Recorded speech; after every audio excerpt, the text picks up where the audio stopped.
Unipqaaqutiarsigikpin taalaqanilaqannasuk unipqaaqtuaq qaaviuraqama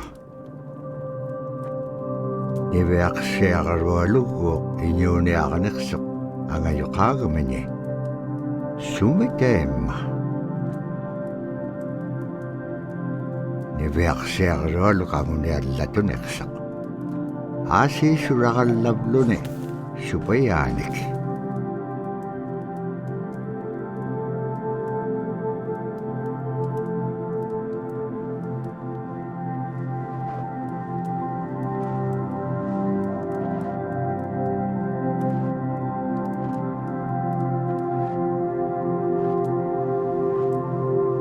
Iñuuniaqhutin anuqqautigaisi anuqqulingaaliaqsuq anuqqulingaaliaqpaalluni kisaimma paniqnialiaqsivut niviaqsiaqarualuk kisaimma isummeqtoq tavraasi kangitsaquaqsigaassumman anuqqulisuguruqumagaan summan anuqqulingaaliaqamagaan tavraasi kangitsaquaqsigaassumman anuqqulisuguruqumagaan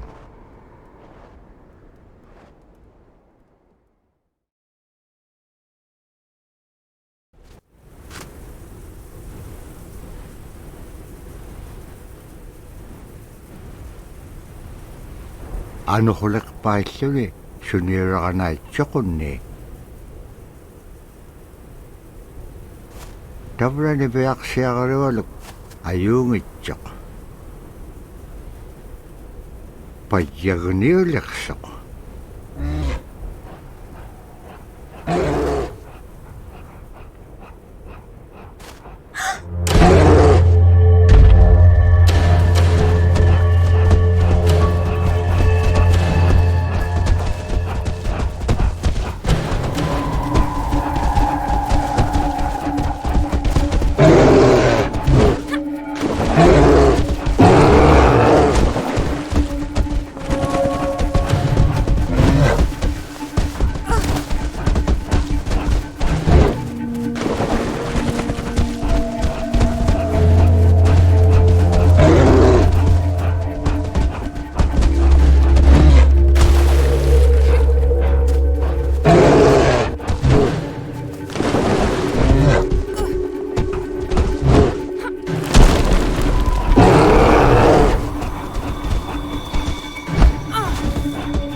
Tuqutaawayaqtuq kisimriumi arraannapqangapiaqtuq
niviaqsiaqalualuk kangersingaluq supayaat ikayorteqaranipilugut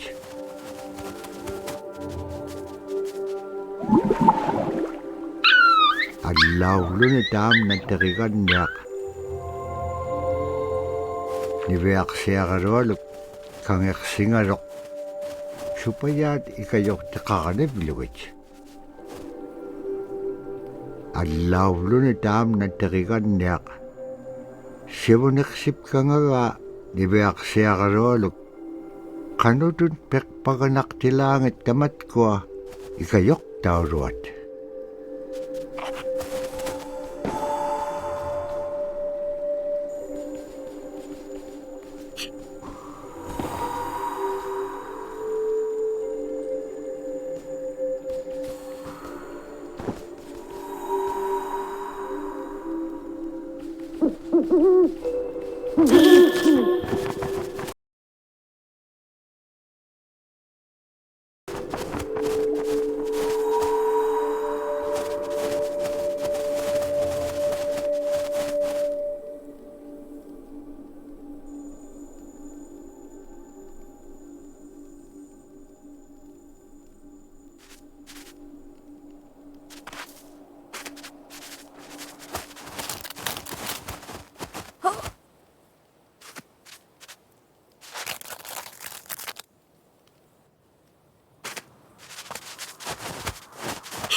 niviaqsiaqalualugulu teriganniaqalu ikayuutipiaqtuk siqaqaniutimigini araa kangersinaittsoqunni qaneq pisilaanga agalaan tavra atautsikun aingaluk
Niveaksiaqaluallu tikitka aqimaqpini.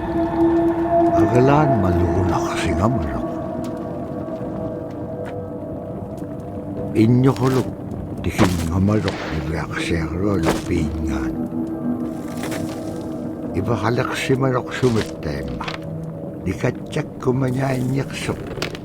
Pakitqaangaamnagu ivaqtani. Nunaaqqiq ikiwaqtuaqaniqsuq. Iñungi tuquttaqtauganiqsit.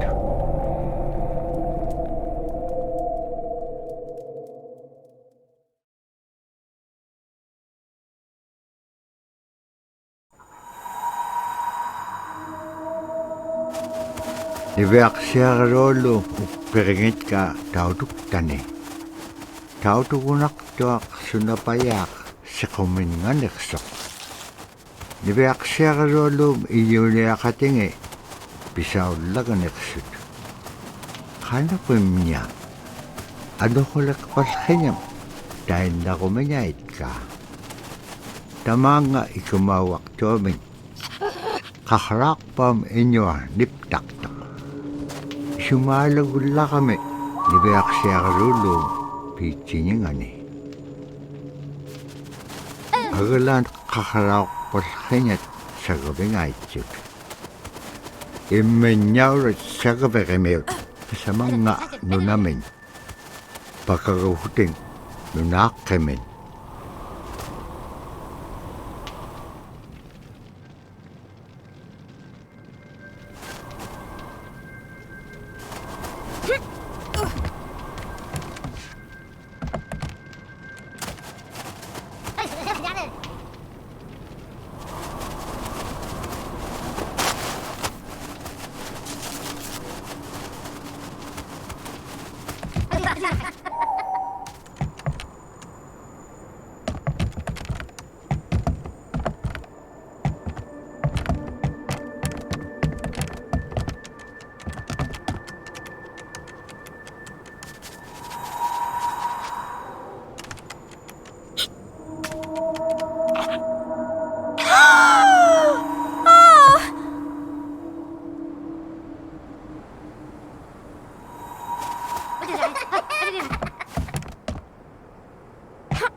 Qaikuin tuting.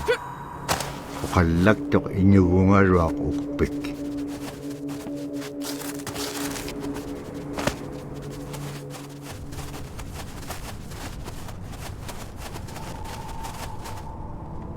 Qanaquuma ilisimanaqpanga. Isumullaqtuq niveaksiaqalualuk. Qanukkiitapura qaunugingagikpen. Qillautika piigupku. Ikayoquniaqalluarikpin kimun tainna nunaaqqiq sabaaqitilaanga.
Qillarraartuat iviarsiarluullu uqqaqtikka.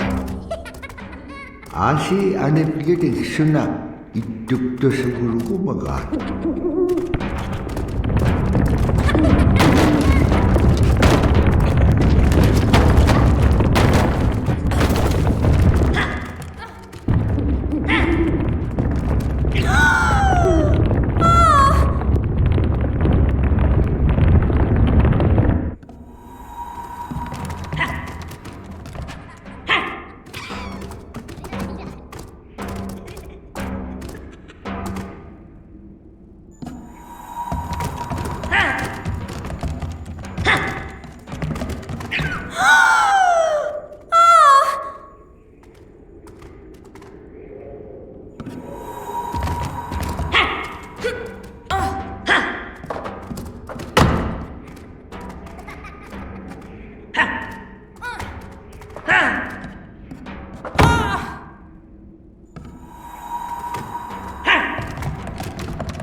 Iviarsiarluullu savattoqumiarlugit immiñaurat paqitka uppium qillautinga.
Iveaqsiaqarualuk utingaruq qillautiligaaquni. Uppiqqupiatchapalugaruq. Aasiitapura piviittaqiliutipiallagaga niveaqsiaqarualuk. Tainnaxuni aitsuutiqilaqangaruq. Uppik uqallaktuq. Uvvauna qaunagiingagiga iliginun pikitquvlugu.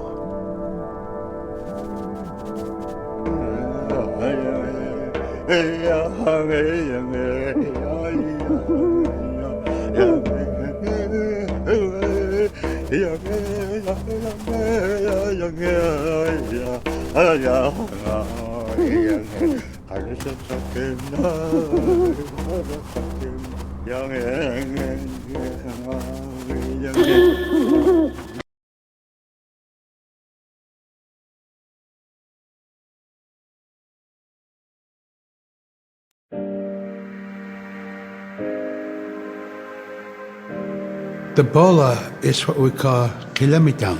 And the kilamitang is made out of braided sinew tied onto some heavy bone which you could twirl. In my case, we're catching ducks. When we're out whaling, sometimes the ducks start flying. And they're good for duck hunting. You know, if you're a whaling crew, you can't make too much noise. So you can't use a shotgun for getting some duck soup handy, you know. So bola was a really handy weapon to use for catching ducks. You know, the ducks fly in, you throw it up and tangles up the bird, and down they go.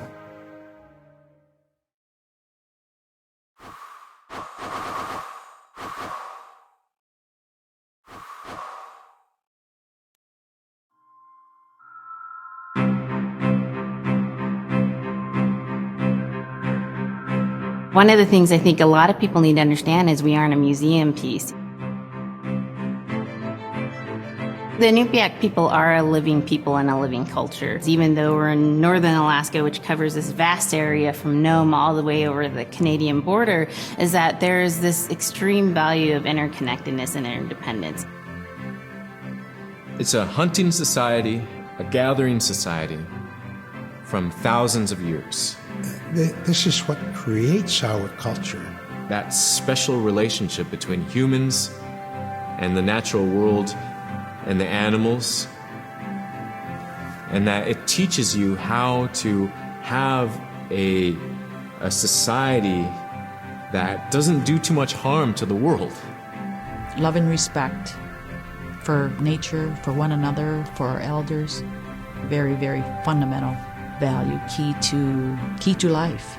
Our values are something that bind us all. The importance of sharing with one another, the importance of spirituality, and the connection to the land, our traditions, how we hunt, sharing of stories and songs and dances. I'm Iñupiaq. I'm from the Arctic Ocean. Iñupiaq, I am Iñupiaq. It's very important to me. It's who I am as a person. And we're very proud of who we are, and we want to continue that.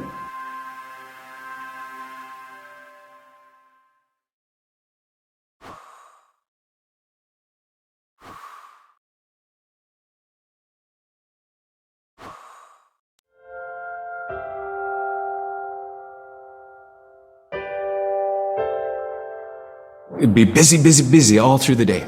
You get up and you just go right to work, you know, right to work. There's always something to do. There's never any idle time. The only idle time we had was after we eat and before we go to bed. One of the older people would be just relaxing, laying down there and saying, you know, it'd be really nice to hear a story. And then just organically, someone would just start telling a story. Storytelling for the Iñupiaq people is very important because it not only created that sense of community, but is a way to pass on wisdom to the next generation. It was like TV, you know? It was just like, it was as good as any movie you've ever seen. And the storyteller told it so clearly that it was just as powerful as any of the greatest movie blockbusters you've ever seen. There was a reason behind the stories that we were told because they held traditional knowledge. They held things that we might need to know in life, whether it was about how to find food or how to survive, or it was about well-being and the importance of connecting with people and being a good member of the community. We all do stories. We all live in stories. We all tell stories to our friends. And they need to be told. They need to be heard.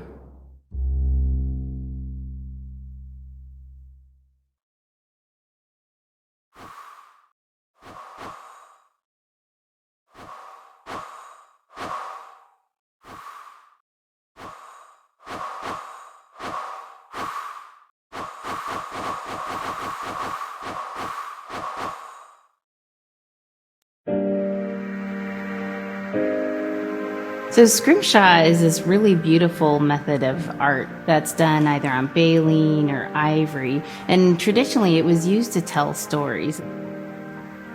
Each etching is telling a story of some event. Caribou hunting was taking place. This is what was going on. War began around this time, and so it sort of gives you a timeline of history through etching. An elder or the person who carved it would literally be able to read the scrimshaw story. They're like reading a book, in a way. A lot of the storytelling traditions would be things that after the storytelling was done, we'd just rely on the next person telling it. And so scrimshaw is a very important way for Alaskan Native people to record their history.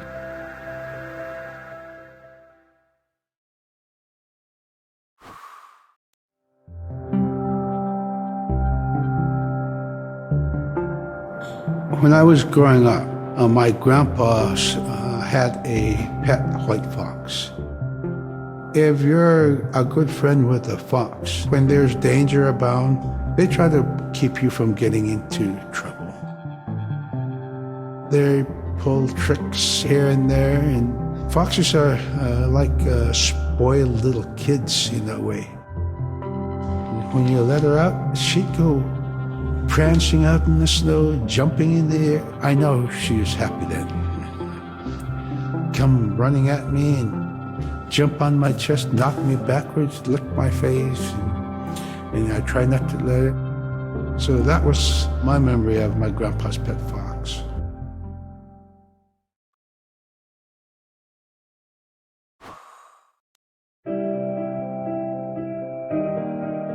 Caribou was it provided for us in many ways. Our clothing in those days was made of all caribou skin.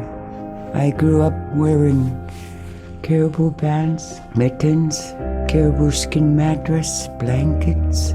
Some people had boots that were made with wolf leggings, sealskin sole bottoms. Baleen was shaved to make insoles. They kept us quite dry and warm as well. But the caribou skin clothing was the best. We would get as many yearlings as we could for our outer clothing. And for a heavy winter, we would get caribou in February or March because the hair was the longest and the skin was the thickest, and we would use those for our winter gear. With that stuff on, you could sleep outside in 50 below and it wouldn't bother you a bit.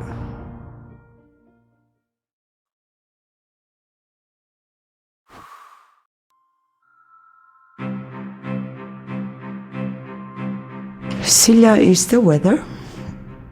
It also means the atmosphere. Here's the Nuna, or the land. And it's anything from the land into the moon, the sun, the stars. That's Silla. It's a very spiritual, and we have a relationship with Silla. Silla has a soul in the same way we do as people, in the same way animals do. I think spirit helpers in and of themselves are really about how we're connected with things. And so it may be that there is a spirit helper that shows themselves as a bird to show you the way home, or it may be a spirit helper that actually decides to show themselves with the face and body of a man instead of their animal form. And so I think one of the things that's hard to understand is that it's not one way of seeing things, it's one way of knowing you're connected to everything. We've always had that spirituality of everything around us. It's the interaction you have with the air you breathe, the ocean that you gather resources from, the rivers from which you gather fish, the tundra from which you pick berries, the animals that give themselves. It's all of that.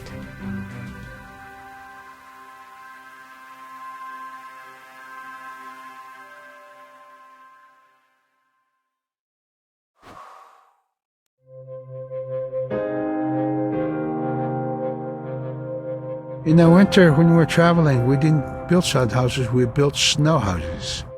In Canada, they call them igloo, but here in Alaska, we call them Iñupiaq.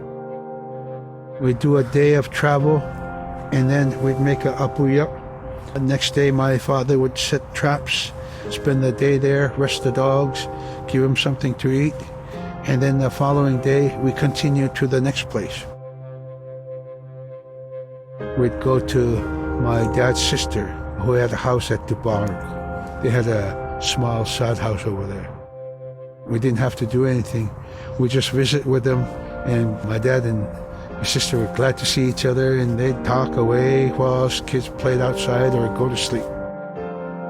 By the time we get back to our home, my father would leave us with our aunt or with my grandmother, and then he'd start on his trips and go check his trap line. We were not into 8 to 5 kind of time, you know. We're in a total different kind. We're in ecological time.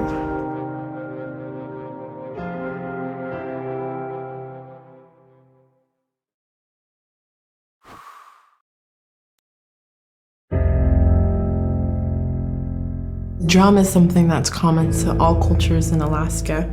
All cultures have a drum that may have some stylistic differences or differences in the materials that it's made, but it's still in recognition of life and vitality, and the drum mirrors the heartbeat. And when you continue drumming soon, it will be in line with your heartbeat, because that's what it's supposed to be, the heartbeat of the community, and it symbolizes vitality.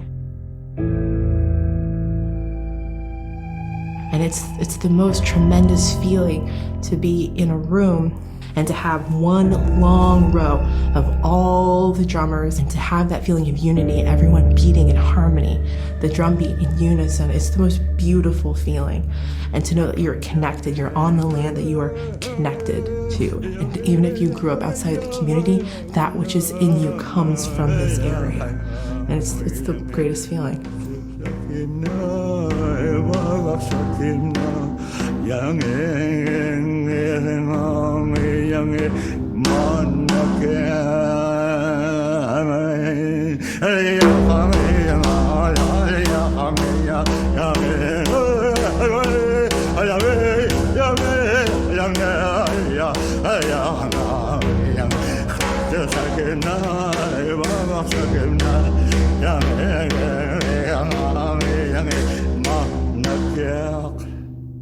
Man, I went at it and look what happens.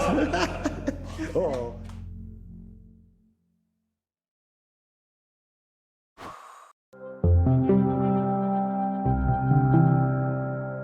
They're just like other people. They just happen to be very small and extremely strong. These are stories that are common throughout Alaska. It's normally that people are in a size from your elbow to the tips of your fingers, and they possess superhuman strength. So they may be tiny, but they can carry a whole caribou. And if you go up north and you talk to a number of the people in the community, they'll talk about having seen the little people. There's a place at home that we know, but we don't profess it to anybody. But it's not like the boogeyman. They can be mischievous, they can be ornery, or they can be helpers. And every now and then, we might have the opportunity to see them, especially if they want us to see them.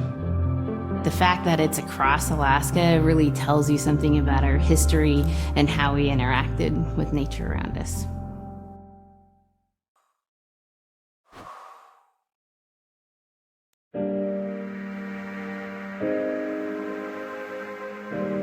The bola is what we call kilometang. And the kilometang is made out of braided sinew tied out to some heavy bone which you could twirl. In my case, we're catching ducks. When we're out whaling, sometimes the ducks start flying. And they're good for duck hunting. You know, if you're a whaling crew, you can't make too much noise. So you can't use a shotgun for getting some duck soup handy, you know. So bola was a really handy weapon to use for catching ducks. You know, the ducks fly in, you throw it up and tangles up the bird, and down they go.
Tabratain na igilehotik. Dibeaksya rualum ato ka ukpium achuta.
Sila taanat Nunaaqqiŋata Inñuqulukkasuaak.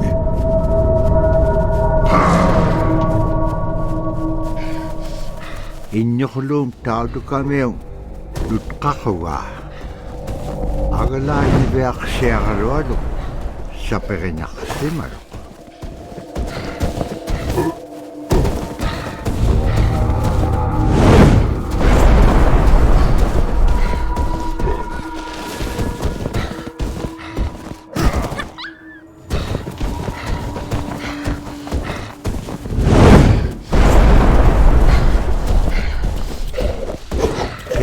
Nalipsaapiaq tautukamiuŋ qilamittaun. Tapura ivaqtani tautukkai.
Annapqaallikkaluaqtuk agalaan igilauningak siqqaqanaqsisiiññaqtuq.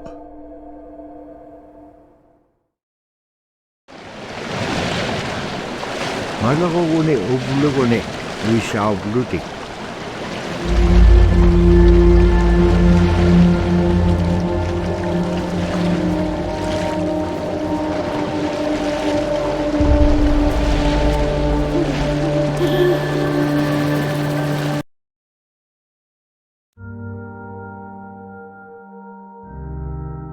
The scaredest I've ever been, I was 12 years old. We floated out on a piece of ice while we were duck hunting. It was a bluebird day, just clear blue skies. And there was 3 of us, myself, my brother, and my dad. Next thing you know, we see this dark shadow on the ice. We look and it goes behind us. So we all jumped up, startled, and my dad, he started running. We got back to the ridge there. The ice had fractured, cracked, and broke off, and we were floating away. We were drifting. It was close enough to where my dad would have made it. He stopped and he thought about throwing us across, and if one of us was on the other side, we would be split up. So he stopped, and he just so happened to have a cell phone on him. 911 didn't pick up. That's the worst feeling in the world right there. 911 did not pick up. So he left a message because they record their calls. Once he had relayed that information, his cell phone died. That was the scariest moment I've ever had in my life. We were floating away and I thought we were left for dead. He kept calm during this situation. He's bringing out everything positive in this case. You know, I'm crying, my brother's freaking out. It went from clear blue to dense fog. Within a couple hours, we heard the chopper flying around, so they must have gotten our message. We thought we were saved, and then the chopper sound went away. So we lit some of the sled on fire. It's plastic. We thought black smoke in the fog would create some kind of marker. Chopper pilot had mentioned when we got rescued, you could see a glow in the fog, and he slowed down there, and sure enough, as soon as he slowed down, we got within visual.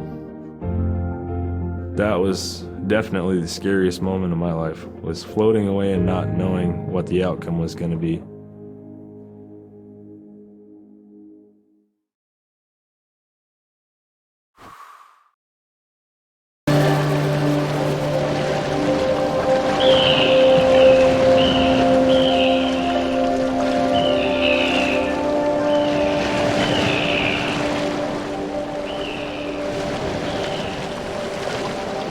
Dabra tuwa aroma matisitcho.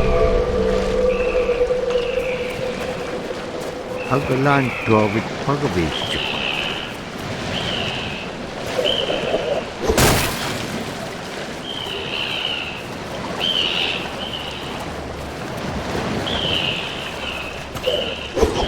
Sige, lalo na kasi kung ano ang nilagay niya sila.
Pisasa ko may akaluon nanok.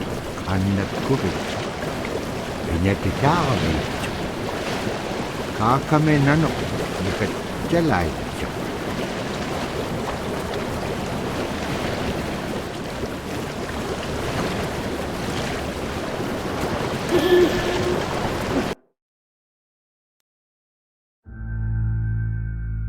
We're very much aware of the climate change. And it's been for many years, even before climatologists were noticing this change, Inuit were already saying, Sila alangoktok. Our climate is changing. If the heat is going the way it is right now, for us it's going to be pretty bad. Different birds are coming, and they're coming earlier, and sometimes rain is more than what we want, because when there's more rain, we know it's going to melt the permafrost. In my time as a young whaler, when I was 9 years old, we're hunting from ice that was about 25 feet thick. And there was giant icebergs already floating, coming by. That was the first signs of a changing climate. Ice that never broke before was now moving. Now, here it is 50 years later, we're hunting whale from ice that's 18 inches thick. There's no more thick ice. It's creating a malfunction in our whaling season is what it is. And actually more than that, all seasons in general. I think we are more scientists than more people will realize. We have more knowledge of those things than people will ever know.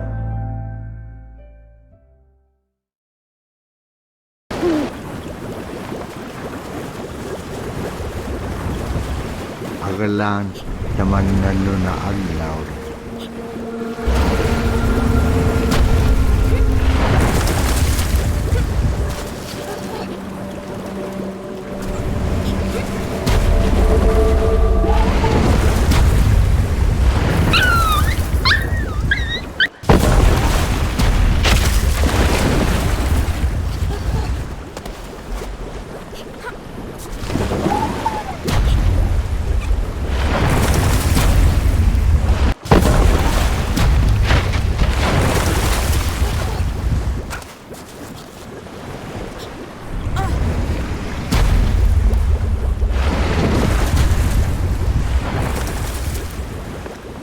Luktalanik sok. Ano ba yak?